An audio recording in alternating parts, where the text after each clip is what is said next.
चलते हैं, चित्रात्मक आपके दिमाग में सेट करने की कोशिश करते हैं। यहां से आपको लिखना स्टार्ट करना है।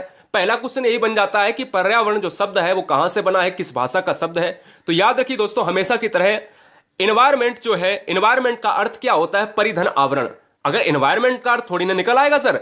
एनवायरमेंट एक इंग्लिश शब्द है जिसका हिंदी रूपांतरण है पर्यावरण, और पर्यावरण का अगर हम संधि विच्छेद करेंगे परिधन आवरण, मतलब क्या है?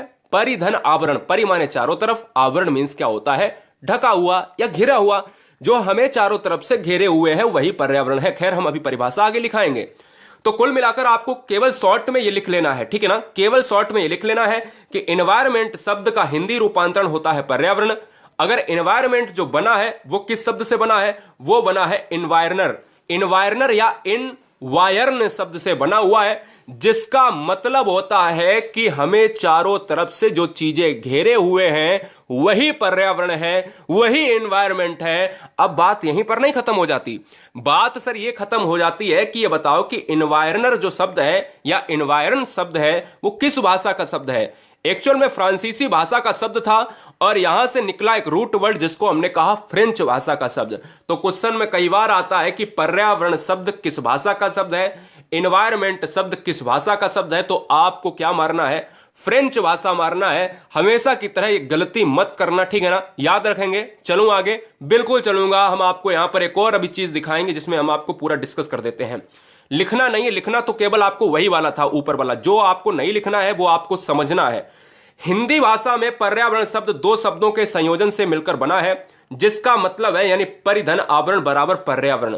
इसमें परि शब्द, देखिए परि शब्द का मतलब क्या होता है मैं बता देता हूं। क्वेश्चन में आ सकता है कि हिंदी में जो परिधन आवरण होता है, ये परि का मतलब, ये परि आया कहां से? अरे ये थोड़ी ना फ्रेंच भाषा का हो जाएगा। ये सर परि जो है ना, ये है आपका संस्कृत भाषा का शब्द। क्या? संस्कृत भाषा के परितः शब्द, खूब आपने सुना होगा। परितः, परितः माने होता है चारों तरफ, और यहां भी आपका परि होगा चारों तरफ। यानी इसमें परि शब्द का अर्थ है हमारे चारों ओर, और आवरण शब्द का अर्थ है ढका हुआ। अर्थात ऐसा जो हमें चारों ओर से घेरे हुए है, ढके हुए है सर, वही तो है हमारा एनवायरनमेंट, वही तो है पर्यावरण। यानी वो कोई भी चीज हो, चाहे ट्रैक्टर हो, चाहे लकड़ियां हो, चाहे वृक्ष हो, चाहे जानवर हो, जो हमें घेरे हुए हैं। अभी नहीं समझ में आएगा आपको, अब मैं समझाऊंगा आपको। यहां से इस स्लाइड में समझ में आएगा।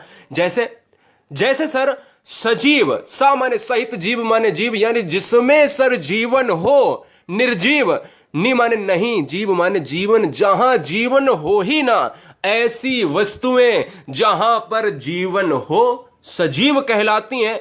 ऐसी वस्तुएं जहां निर्जीव यानी जीवन ना हो निर्जीव कहलाती हैं। तो हम कहेंगे पर्यावरण बराबर परिधन आवरण, यानी चारों तरफ से घेरे हुए जो चीजें हैं उनमें दो तरीके की चीजें हैं, एक तो सजीव, एक तो निर्जीव। अब बोलो कैसे?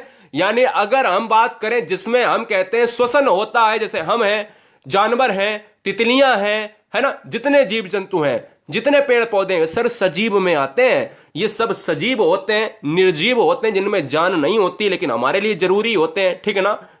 लोहा, लकड़ी, लंगड़, ये सभी क्या है ना, निर्जीव की बात कर लेते हैं। तो ये भी हमारे चारों ओर ही तो हैं। ये जो हमारे अराउंडिंग जो घेरे हुए हैं यही सर पर्यावरण है। अब हम चलते हैं नेक्स्ट पॉइंट पर। एक परिभाषा बार बार एग्जाम में पूछी जाती है। मैंने कहा ना, मैं ऐसा पढ़ाऊंगा आपको कि एग्जाम में ना धुआं धुआं कर जाओगे। मैं आपसे बस यही कहना चाहता हूं कि ऐसा कोई भी मैं क्लू नहीं देखना चाहता कि अगर 30 क्वेश्चन की बात करें तो 30 में 30 नंबर ना आए। चाहे साइकोलॉजी की बात करें, चाहे एनवायरनमेंट की बात करें, चाहे अन्य सब्जेक्ट की बात करें, चाहे हिंदी हो, चाहे मैथमेटिक्स हो, इस बार हम 30 की तैयारी करवाएंगे, 30 में 30 की तैयारी करवाएंगे। डिपेंड तो यह करेगा कि आप कितने लाते हो। क्वेश्चन तो हमेशा गलत होते हैं बच्चों से। हम भी अगर जाएंगे तो क्वेश्चंस बहुत जल्दबाजी में गलत करते हैं, कहीं गोला भरने में गलत हो जाते हैं, तो उसकी कोई दिक्कत नहीं। लेकिन आपको टॉप भी नहीं करना है, बस एक सरकारी सीट लेना है, ठीक है ना? रॉस की बात करें तो क्वेश्चन हमेशा आता है पर्यावरण से, कहता है एक ही परिभाषा आती है, कहता है ये किसने कहा था कि पर्यावरण एक बाहरी शक्ति है जो हमें प्रभावित करती है। क्वेश्चन लिख लीजिएगा, यह आपका मनोविज्ञान में भी पूछा जाता है। Environment is an external force which influences us बराबर पर्यावरण। क्या है कि हिंदी में अनुवाद कह रहा है कि पर्यावरण एक बाहरी शक्ति है जो हमें प्रभावित करती है, चाहे वो पॉजिटिव रूप से प्रभावित करे या हमें नेगेटिव से इफेक्ट डाले, वही सर पर्यावरण है, वही एनवायरमेंट है। ठीक है ना, मिस्टर रॉस महोदय ने कहा था, जेसी रॉस इनका पूरा नाम है। ठीक है ना, चलेंगे नेक्स्ट वर्ड पर। अब अभी हमने देखा था कि भाई कुछ चीजें हमारे सामने हैं पर्यावरण में, जैविक हैं, कुछ चीजें हैं अजैविक। ठीक है ना, कुछ निर्जीव हैं, कुछ सजीव हैं। उन्हीं में से जैविक और अजैविक वर्ड उन्हीं को हम कह सकते हैं, अगर सिंपल भाषा में अगर कहें। पर्यावरण के झांसे से प्रश्न आने वाले दोस्तों यहीं से बनते हैं। कहता है कि ये बताओ कि जैविक घटक यानी बायोटिक कंपोनेंट कौन होते हैं, अजैविक घटक नॉन बायोटिक कंपोनेंट कौन होते हैं। तो दोनों चीजें हम आपको बताने वाले हैं। सुनिए, अगर आपको मैंने पर्यावरण की पूरी परिभाषा बता दी हो तो मैं आगे चलता हूं। पर्यावरण एक्चुअल में बना किससे है? जैविक घटक से बना है, अजैविक घटक से बना है और वातावरण से बना है। जिसमें जहां से दो क्वेश्चन बहुत आते हैं, यहीं से क्वेश्चन पूछा जाता है। कहता है आपसे कि पेड़ पौधे किस श्रेणी में आते हैं, महासागर महाद्वीप किस श्रेणी में आते हैं, नदियां किस श्रेणी में आता है, जल किस श्रेणी में आता है। तो आज फैक्ट क्लियर कर लो, पर्यावरण किससे मिलकर बना है। पर्यावरण दोस्तों यहां पर परिधन आवरण का नहीं बात करने वाले हैं, वो तो हम पढ़ा चुके, ऊपर आपको छूट गया। अब आते हैं कि पर्यावरण में है क्या। पर्यावरण दो चीजों से मिलकर बना है, दो घटक हैं। एक तो जैविक है जिसको इंग्लिश में कहा जाता है बायोटिक कंपोनेंट, एक है आपका अजैविक घटक जिसको इंग्लिश में कहा जाता है नॉन बायोटिक कंपोनेंट। अब जैविक का मतलब यह होता है, आप वही चीज समझ लीजिएगा कि जैविक का मतलब होता है जिसमें जीवन हो यानी सजीव। अजैविक का मतलब होता है जिसमें जीवन ना हो। यहां पर जीवन है, यहां पर लाइफ है और यहां पर लाइफ क्या है, नहीं है। ठीक है ना, ऐसे समझ लेना, बिल्कुल ट्रिकी हम आपको बताने वाले हैं, कभी क्वेश्चन नहीं गलत होगा। अब जैविक घटक में आ कौन सा जाता है? जैविक घटक में वनस्पति आ जाते हैं, जंतु आ जाते हैं, अपघटक आ जाते हैं। ठीक है ना, और अजैविक घटक में क्या आ जाते हैं? अजैविक घटक में सभी पहाड़, मैदान, मरुस्थल जिसमें जीवन होए ना, जिसमें जीवन हो ही ना बिल्कुल, वही दोस्तों अजैविक घटक है। जैसे पहाड़ की बात करो, चाहे पानी की बात करो, सागर की बात करो, मैदान की बात करो, जितनी भी आपको पृथ्वी पर ऐसी चीजें दिख रही हैं वो सभी अजैविक हैं। जैसे हमारी बात करो, यानी हम और आप वीडियो देख रहे हैं ना, आपकी बात करो तो हम लोग किस में आएंगे? हम लोग आएंगे सर जंतु में आएंगे, यानी हम लोगों में लाइफ है, जीवन है। तो हम लोग क्या है ना, हम जीव में आएंगे। जीव के अलावा जंतु, जंतु में क्या आएगा? पशु आएगा। पशु के अलावा क्या आएगा सर? यहां पर वनस्पति में क्या आएगा? पौधे आएंगे, सूक्ष्म जीव। यानी वनस्पति, पेड़, पशु, पौधे, अपघटक, जंतु, सब कुछ इनमें जीवन होता है। ये सर आपके जैविक घटक होंगे पर्यावरण के, जिनमें आपका तालाब, झील, पानी, मरुस्थल, झील, मैदान, नदी, सागर, पहाड़, महाद्वीप, महासागर, इनसे बाहर कोई क्वेश्चन अगर आ जाए तो भैया लिख देना कमेंट में। ठीक है ना, जैविक घटक और अजैविक घटक आपको आना ही आना है। क्वेश्चन हमेशा याद रखना, एक क्वेश्चन बनेगा। ठीक है, स्क्रीनशॉट लीजिएगा अगर आप लेना चाहते हो फटाफट जैविक घटक का, इतना स्क्रीनशॉट लीजिएगा जिसमें यह भी आ जाए। ठीक है, चलो आगे। अब देखिएगा यहां पर क्या बनता है, 3 पॉइंट बनते हैं। जैविक घटक को अजैविक घटक में बदलने वाला अपघटक होता है। अब यह अपघटक क्या है मैं आपको बता देता हूं। यह अपघटक आपके दिमाग में आ रहा होगा, अपघटक क्या है। देखो, जैविक घटक और अजैविक घटक, यानी अगर हम आपसे कहें कि अगर आप समोसा खा रहे होते हैं और समोसा अगर का टुकड़ा, समोसा का थोड़ा सा टुकड़ा आपके मुंह से जमीन से गिर जाता है, जमीन पर गिर गया, तो आप खाएंगे उसे क्या? नहीं ना। तो बस यही बात है कि वो टुकड़ा कुछ दिन बाद क्या होगा, मिट्टी में मिल जाएगा। यानी कहीं ना कहीं अब अपघटक क्या करते हैं, चीजों को मिट्टी में मिला देते हैं। मतलब चाहे पशु मर गया हो, चाहे हम लोग मर जाएं, चाहे कोई जीव जंतु मर गया हो, चाहे कोई भी मर जाता है, या जो है पेड़ ही कट के गिर गया, तो यानी कुछ दिन ऐसा होगा भाई, 6 महीने लग जाएंगे। अगर कोई पेड़ पड़ा है, पृथ्वी पर पड़ा है, तो अपघटक क्या करेंगे, उस चीज को बिल्कुल खत्म करने का काम करते हैं। तो अपघटक भी जैविक घटक में आते हैं। अपघटक का काम क्या होता है, चीजों को मिट्टी में मिलाना। ठीक है, जैविक घटक को अजैविक घटक में बदलने वाला अपघटक होता है। अपघटक किस श्रेणी का तत्व है, यह हमेशा बताया क्योंकि जैविक में लिखा था। वनस्पति व जंतु को नष्ट करने वाला भी अपघटक ही कहलाता है। ठीक है ना, समझ गए ना। तो यह पॉइंट आपको याद रहना चाहिए। अब बात करते हैं एनवायरनमेंट में बेहतरीन पॉइंट की, जिसमें संरचना की बात कर लेते हैं। सबसे पहले पर्यावरण की संरचना किन तत्वों से मिलकर बनी है? हमने कहा कि हर पॉइंट डीप में जाके हमें आपको उछालना है ऊपर, जीरो से शिखर तक उछालने के लिए दम लगेगी। एक फुटबॉल में किक मारने के लिए दम लगती है, ठीक है ना, याद रखिएगा। एक सिक्स मारने के लिए धोनी की हाथों की तरह कलाई में एक जो है क्या मारना, हेलीकॉप्टर शॉट लगाने में पूरा बल्ला घुमाना होता है। तो हम यही कहते हैं कि एनवायरनमेंट को पढ़ने के लिए हमें जीरो से शिखर तक लगाने के लिए आपको किक मारना होगा। सुनिए, एनवायरनमेंट का यहां पर अर्थ की बात करिए, हमने 3 तरीके से एनवायरनमेंट आपको पढ़ाने वाले हैं। पहला हमने परिधन आवरण के तत्व से पढ़ाया, दूसरा हमने आपको बताया कि भाई जैविक और अजैविक यानी बायोटिक और एबायोटिक कंपोनेंट्स के जरिए पढ़ाया, तो वहां से क्वेश्चंस क्लियर हो गए। अब हम पढ़ाने वाले हैं कि संरचना जो मिलकर बना है एनवायरनमेंट एक्चुअल की बात करें तो एनवायरनमेंट जो है लिथोस्फीयर यानी स्थल मंडल, हाइड्रोस्फीयर जलमंडल, एटमॉस्फेयर यानी वायुमंडल और बायोस्फीयर यानी जैव मंडल। पर्यावरण की बात करें तो दोस्तों याद रखिएगा यही 4 तत्व हैं जो पर्यावरण यानी 4 तत्व जब मिलकर बनते हैं तो एक बृहद निर्माण करते हैं जिसको हम कहते हैं पर्यावरण। अब हम इन चीजों को हम एक एक पढ़ेंगे और इन चीजों को अगर हमने चारों को पढ़ लिया तो एनवायरनमेंट पूरा समझ लो 50% इसी वीडियो से आपने खत्म कर लिया, क्योंकि यहीं से छोटे छोटे क्वेश्चन बाद में हम पार्ट जब बनाएंगे ना, कल दूसरा पार्ट आएगा, तीसरा पार्ट आएगा, नीचे आपको प्लेलिस्ट मिल जाएगी। अगर आप बाद में वीडियो को वॉच कर रहे हैं तो नीचे डिस्क्रिप्शन में जाकर आप प्लेलिस्ट को पूरा चाहें तो आप 4 घंटे में खत्म कर सकते हो, अगर एग्जाम के पहले ये वीडियो देख रहे हो आप, ठीक है ना। तो अगर हम बात करें दोस्तों कि यहां पर स्थल मंडल, जल मंडल और वायुमंडल और जैव मंडल 4 चीजों से हमने पर्यावरण को बना दिया। यहां पर अब बना तो दिया है लेकिन हमें पढ़ना भी तो है। तो सबसे पहले क्या है सर, सबसे पहले है स्थल मंडल।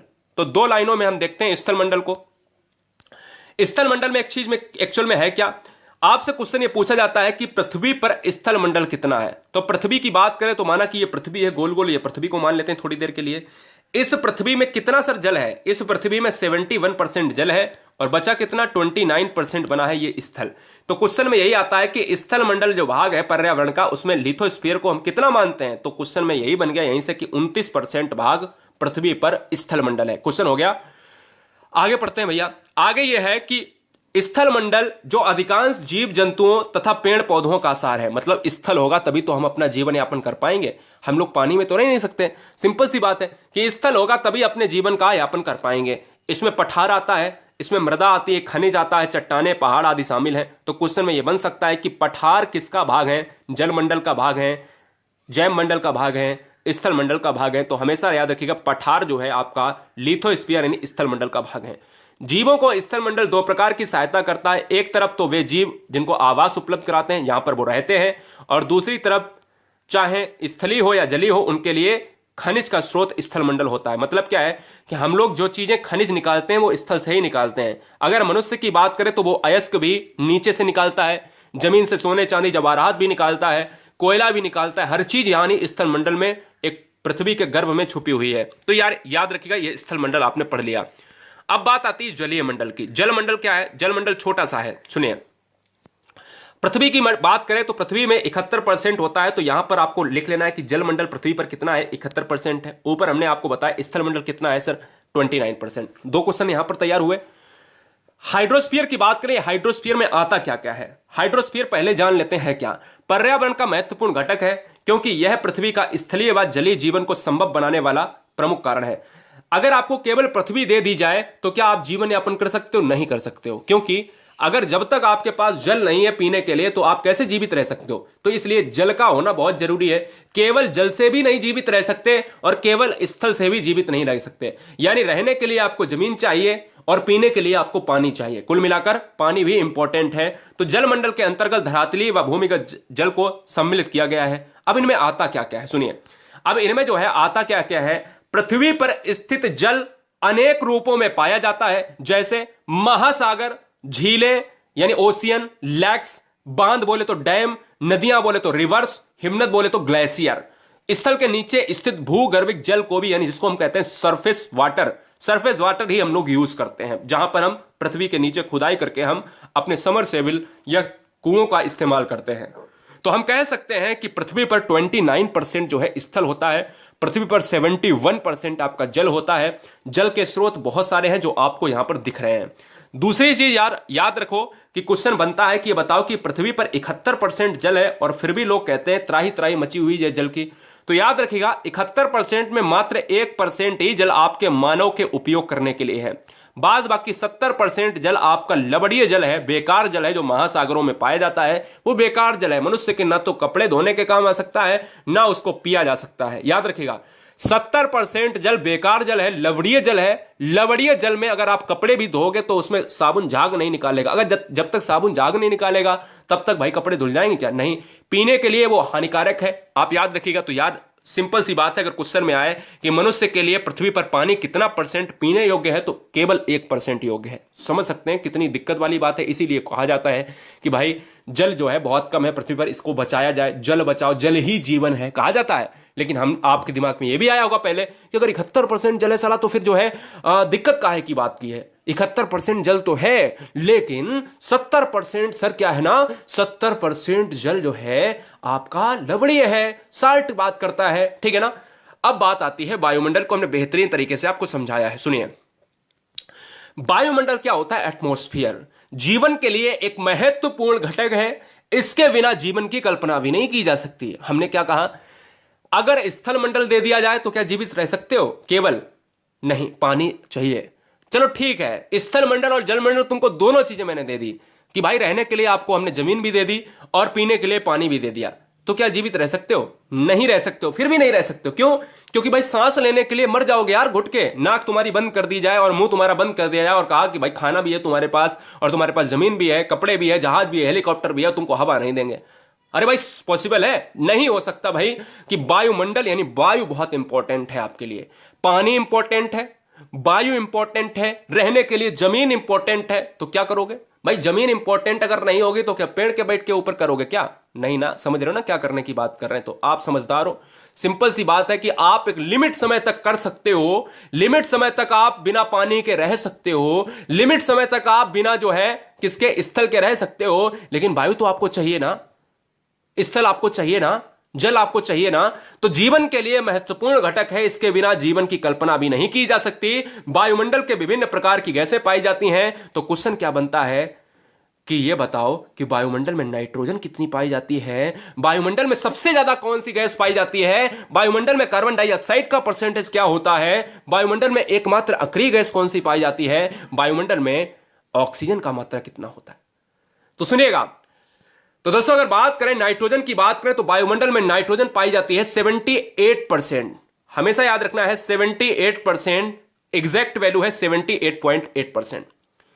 वायुमंडल में ऑक्सीजन की बात करें तो वायुमंडल में ऑक्सीजन का मात्रा है दोस्तों 20.91 या 95%, यानी हम कह सकते हैं कि 21% जो है आपका ऑक्सीजन पाया जाता है। हमसे कह रहा है आर्गन कितनी पाई जाती है? तो आर्गन सबसे बड़ी तीसरी मात्रा में पाई जाने वाली गैस है, जिसको हम 0.93%। यह दोस्तों एकमात्र वायुमंडल में अक्रिय गैस, तो क्वेश्चन में आया है पिछली बार, कहता है वायुमंडल में पाई जाने वाली एकमात्र अक्रिय गैस कौन सी है? तो वो है दोस्तों आपकी कौन सी है? वो है आपकी आर्गन है। ठीक है, तीसरा इंपॉर्टेंट पॉइंट ये बनता है कि ये बताओ कि कार्बन डाइऑक्साइड वायुमंडल में कितनी पाई जाती है? तो 0.03%, यानी क्वेश्चन में हमेशा आपको ऐसा ही मिलेगा 0.03%। वो तो आगे कुछ भी आप लगाओ, 0.03% के आगे जो है 6 लगाओ, 5 लगाओ, 7 लगाओ, है ना। तो आपको 3% याद रखना है। तो एक बार स्क्रीनशॉट लीजिएगा और देखिएगा, मैं आपसे ये नहीं कहूंगा कि लाइक और सब्सक्राइब करो, हम आपको सरकारी अध्यापक बनाते हैं। मेरा एक ही मकसद रहता है कि केवल एक वैकेंसी अपनी लाइफ में पकड़ी है और हर क्वेश्चन जानता हूं कि क्या आयोग पूछता है और क्या आयोग पूछने वाला है, ठीक है ना। इसलिए बहुत दोस्तों ज्ञान रहता है, यहां पर चीजों को हमेशा एनालिसिस करते रहते हैं और हमेशा हर साल आपको रिजल्ट प्रेषित करते रहते हैं स्क्रीन पर। लास्ट का बचा है जैव मंडल। अब देखो यहां से बहुत सारे क्वेश्चन बनते हैं। देखो जैव मंडल होता क्या है? पृथ्वी का वह भाग जहां स्थल, जल और वायुमंडल तीनों रूप में सम्मिलित होते हैं, उसे जैव मंडल कहा जाता है। मतलब क्या है? मतलब यह है मेरे भाई कि अगर पृथ्वी की बात करें, ये जैव मंडल है, जैव मंडल की बात करें तो यहां पर एक हम फिगर बनाते हैं, यहां पर एक हम फिगर बनाते हैं, ये देखो। और इसको हमने फिगर को बनाया और हमने कहा कि ये जो भाग है रेड वाला, ये रेड मैंने कर दिया है, ये जो भाग है रेड वाला, ये भाग क्या है? यही दोस्तों जैव मंडल है। अभी नहीं समझ में आया होगा, अब मैं करता हूं। देखो ये स्थल मंडल है, ये है दोस्तों आपका वायुमंडल को हमने वी लिख दिया और ये हमने आपका वाटर को हमने जलमंडल लिख दिया। इन तीनों मंडल का जो एक कॉमन बनता है, इन तीनों मंडल को सम्मिलित कर देने पर एक कॉमन क्षेत्र बनता है, वही हमारा क्या कहलाता है? वही हमारा जैव मंडल कहलाता है। मतलब हमसे कह रहा है कि जल मंडल, जीवन जीने के लिए जल चाहिए, जीवन जीने के लिए स्थल चाहिए, जीवन जीने के लिए वायु चाहिए। इन तीनों को जब हम मिला देते हैं तो हम कहते हैं कि जैव मंडल बनता है। याद रखेंगे, जैव मंडल की क्या परिभाषा है? जब स्थल, जल और वायु तीनों रूप एक अवस्था में मिलकर तैयार होते हैं मेरे भाई, उनको हम जैव मंडल कहते हैं। याद रखेंगे। नेक्स्ट वन की बात करेंगे। जैव मंडल की बात करी हमने, ठीक है। पर्यावरण के घटक में हमने आप सभी को बताया कि स्थल मंडल होता है, जल मंडल होता है, वायुमंडल होता है। इन तीनों चीजों को हमने कह दिया जैव मंडल। अब समझ में आया? अगर यहां पर नहीं जैव मंडल को समझ में अगर आया है तो यहां समझ लो। यहां क्या समझ लो? कंपोनेंट ऑफ एनवायरमेंट में स्थल मंडल, जल मंडल, वायुमंडल को तीनों को मिला देने पर हमारा एक बृहद रूप से तैयार होता है क्या? जैव मंडल। ये जैव मंडल में ही हम सांस लेते हैं, जैव मंडल में ही पेड़ पौधे बड़े होते हैं, जैव मंडल में ही जीव जंतु सांस लेते हैं और खाना खाते हैं और श्वसन करते हैं। याद रखिएगा, जैव मंडल के बिना जीवन नहीं हो सकता। जैव मंडल बराबर क्या होता है? स्थल मंडल प्लस जल मंडल प्लस वायुमंडल। और जैव मंडल क्या होता है? जब तीनों को मिला दें तो एक हमारा स्रोत तैयार होता है, यानी जैव मंडल। क्लियर? अब बात आती है स्थल मंडल पर पृथ्वी का भाग कितना होता है। यहां 2.9 लिख गया है, कोई बात नहीं, 29% बताया है पहले। जल मंडल का पृथ्वी पर भाग कितना होता है? तो जल मंडल यानी पृथ्वी पर पाया जाने वाला परसेंटेज क्या है? 71%, जिसमें 1% पानी केवल पीने योग्य है। कितना? 1% पानी पीने योग्य है। ठीक है। लास्ट के 2 पॉइंट देखेंगे, फिर क्वेश्चंस की श्रृंखला में एंटर करेंगे कि 71% का 81% जल जलीय गोलार्ध यानी दक्षिणी गोलार्ध को कहा जाता है। इसीलिए दक्षिणी गोलार्ध को जलीय गोलार्ध कहा जाता है। समझाता हूं चित्र से, सुनिएगा, देखिएगा। आपसे कह रहा है पृथ्वी पर 71% पानी होता है, यानी वाटर होता है।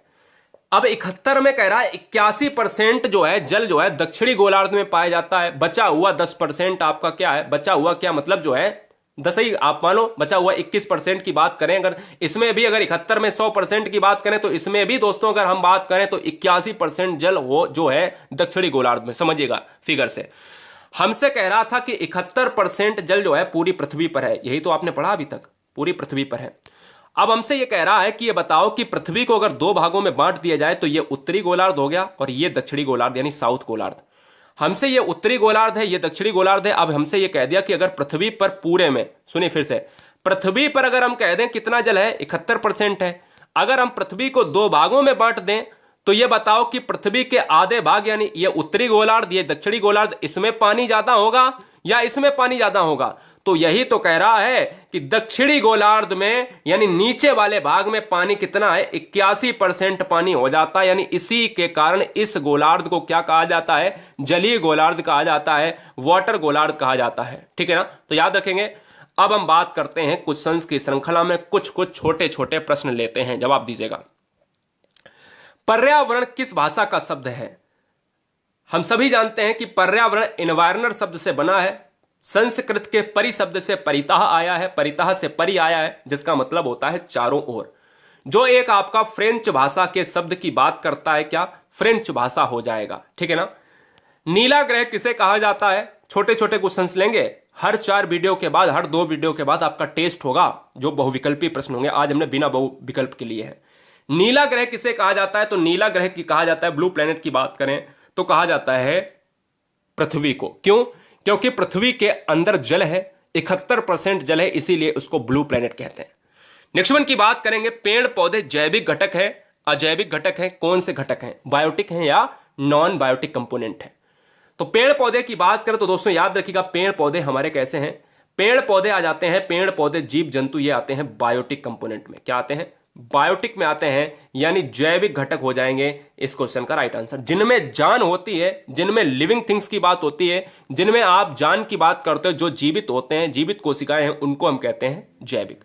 वायुमंडल में कार्बन डाइऑक्साइड का परसेंटेज कितना होता है? तो वायुमंडल में कार्बन डाइऑक्साइड का परसेंटेज होता है 0.03% होता है। याद रखिएगा हमेशा की तरह। और वायुमंडल में नाइट्रोजन का परसेंटेज सबसे ज्यादा होता है। जैव मंडल किन किन चीजों से मिलकर बना होता है? तो जैव मंडल की बात करें दोस्तों तो हम ये कहते हैं कि जैव मंडल में आपका स्थल भी मिल जाता है, जैव मंडल में आपका क्या जल मंडल भी मिल जाता है, और जैव मंडल में आपका वायुमंडल भी मिल जाता है, और यही बराबर होकर क्या मिल जाता है, बन जाता है जैव मंडल बन जाता है। नेक्स्ट वन की बात करेंगे, मंडल में कौन से मंडल में नाइट्रोजन का परसेंटेज, मतलब वायुमंडल में, यहां पर लिखना है वायुमंडल में नाइट्रोजन का परसेंटेज कितना होता है। तो वायुमंडल में नाइट्रोजन का परसेंटेज आप सभी को पता है कि वायुमंडल में नाइट्रोजन का परसेंटेज 78.8% होता है, यानी 78% एग्जैक्ट वैल्यू हम कह सकते हैं कि 78% सबसे ज्यादा नाइट्रोजन ही पाई जाती है। पृथ्वी के दोनों गोलार्धों में किस गोलार्ध को जलीय गोलार्ध कहा जाता है। तो पृथ्वी के गोलार्धों में अगर हम देखा जाए तो हम जलीय गोलार्ध किसे कहते हैं, तो हम जलीय गोलार्ध कहते हैं दोस्तों, हम पृथ्वी को दो भागों में बांटते हैं। तो हम कहते हैं पहले तो पूरी पृथ्वी पर 71% पानी है, और अगर इसमें देखा जाए इसमें इधर पानी है ज्यादा या इधर पानी है, तो हम ये कहते हैं कि दक्षिणी गोलार्ध में सबसे ज्यादा पानी है, इसलिए दक्षिणी गोलार्ध को हम जलीय गोलार्ध कहते हैं। नेक्स्ट वन की बात करें, पृथ्वी में स्थल मंडल का कितना परसेंटेज है। तो पृथ्वी में अगर देखा जाए तो 100% होती है पृथ्वी। 100% अगर पृथ्वी होती है तो हम कहते हैं कि 71% यहां पर पानी है, और बचा हुआ 29% क्या है, यहां पर स्थल मंडल है। तो हम कह सकते हैं कि 71% के अलावा जो बचा हुआ है वो 29% यहां पर क्या है सर, आंसर हो जाएगा, यानी स्थल मंडल हो जाएगा। क्वेश्चन नंबर नेक्स्ट की बात करेंगे, महासागर और महादेव लिख गया, कोई बात नहीं, हर हर महादेव नाम भी हो गया भाई इस यहां पर, जय महाकाल, जी हाँ, यहां पर लिखना था महाद्वीप, ठीक है ना। महासागर और महाद्वीप जैविक घटक हैं या अजैविक घटक हैं, तो याद रखना है जिनमें लिविंग थिंग्स की बात होती है, जहां पर निर्जीव होते हैं, उनको हम कहते हैं एबायोटिक कंपोनेंट, यानी एबायोटिक कंपोनेंट में ये आ जाएंगे। मतलब हम कहते हैं पेड़ पौधे जीव जंतु कैसे हैं सर, वो हैं आपके कैसे हैं, पेड़ पौधे आपके जीव जंतु हो जाएंगे जैविक, और यहां पर महासागर, पानी, नदियां, झील, झरना, ये आपके हो जाएंगे अजैविक घटक के साथ जाएंगे, यानी ऑप्शन नंबर जाएगा अजैविक के साथ, ठीक है। पूरी वीडियो में जो बच्चा अभी आया है, हमने आपको पूरी तरीके से बेहतरीन तरीके से पूरा पढ़ाया है, ऊपर चित्रात्मक पढ़ाया, तो लास्ट के 10 क्वेश्चन हम कर रहे हैं।